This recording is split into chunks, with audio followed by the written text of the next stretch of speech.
basically pushing your scap out, so stretching through serratus and then coming into retraction, but getting mid traps to lower traps to engage without doing that.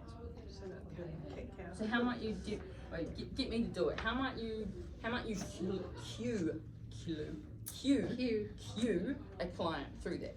So if I was your client here, how might you? And I'm gonna try and shake out my shoulders so that they're not in a good position. How might you set me?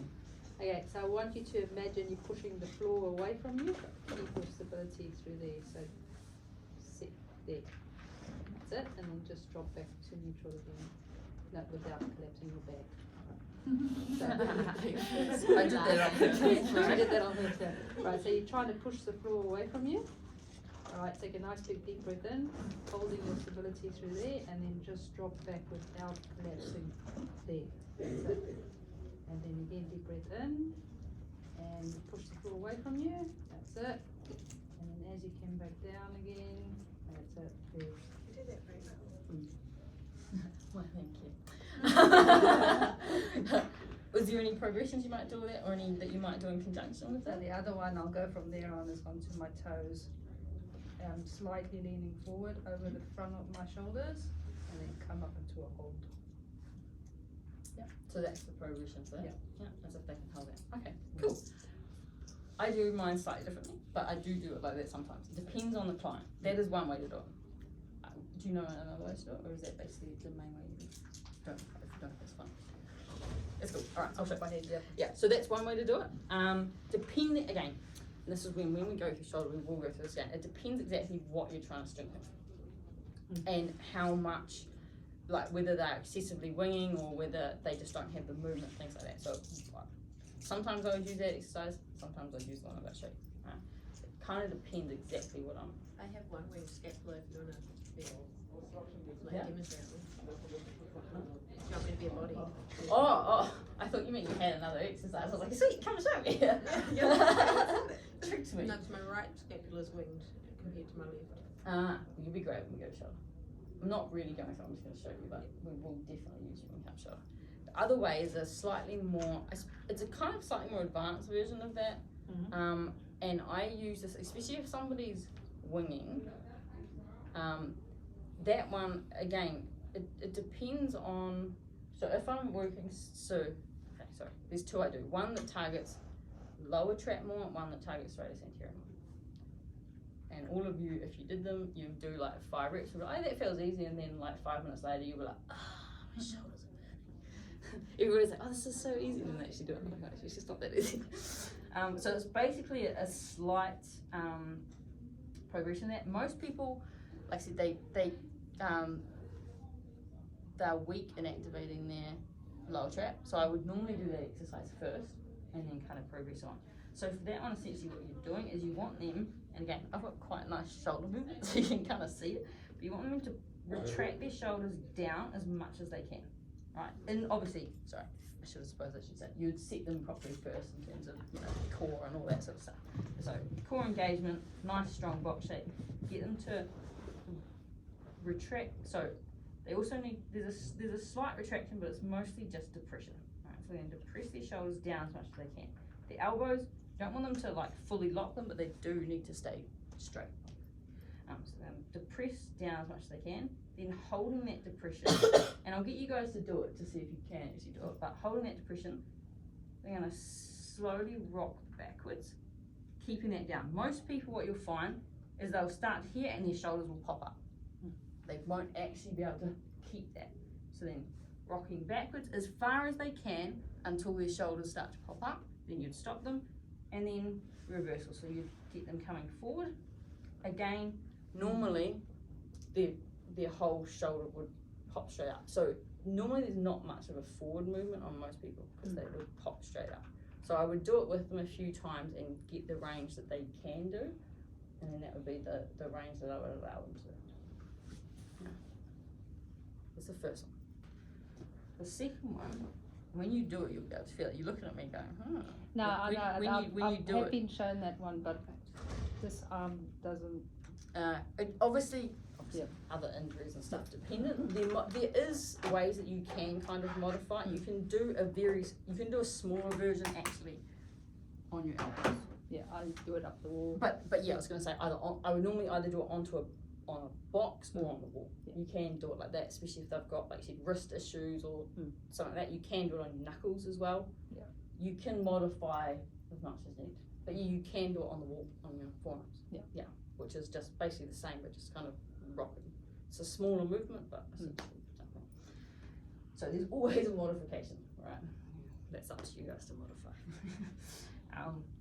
The next one is a kind of a bigger version of what you're doing. So essentially from here, it's actually I would normally do that as well. So I would start with the smaller one that we just did. And then it's, can they actually, again, all of the shoulder exercises pretty much you want them to stay kind of depressed. But then it's, can they do a full range? Can they push right up? And can they sink right down? But when they sink, they've actually got to pull their shoulder blades in, not just relax and pop up. Most people think, oh, I can just relax. No, you actually have to engage and retract. It's actually a shoulder retraction. You can do it literally like this as well. In this position. Yeah. Kind of like if you would give somebody like a row. Now, we'll do that when we come to shoulder. Most people do rows 100% wrong, but that's another story. But it's literally a full movement.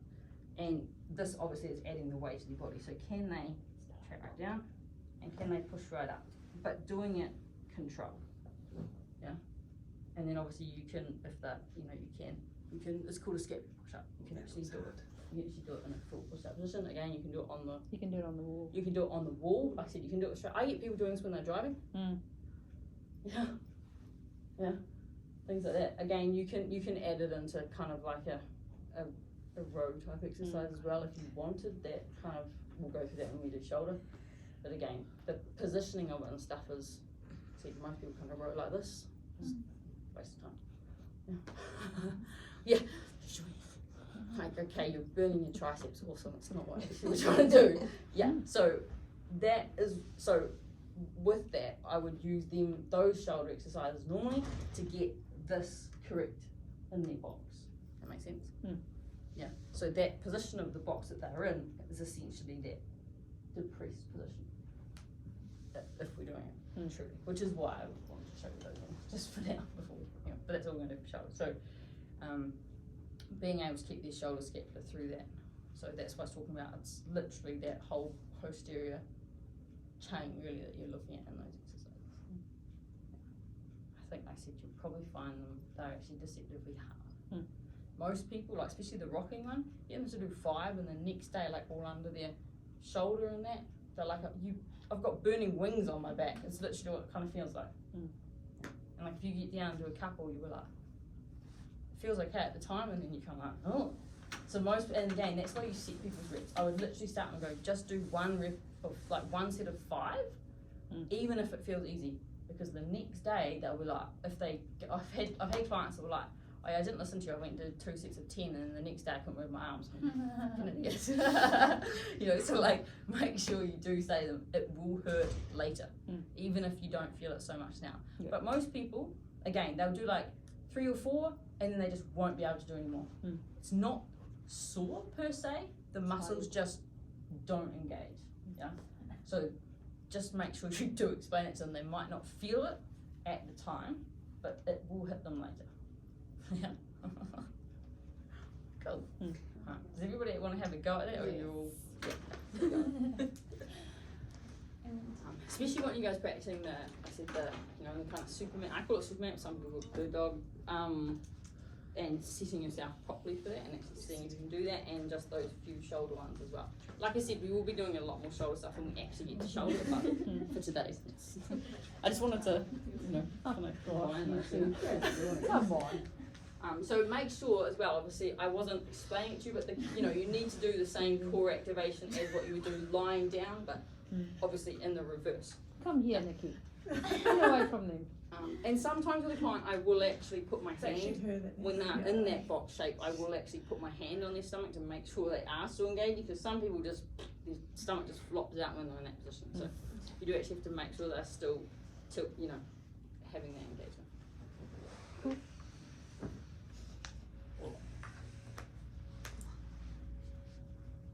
Here we go. I feel Kiwi already. We haven't even started yet. You talk us through which one, which ones to do. I sort of forgot. So many, got- eh? I feel like I'm Well, okay, well, how about you do the shoulder one before you do the bird dog so that you can get your shoulder position correct. So do the depression with the rocking first.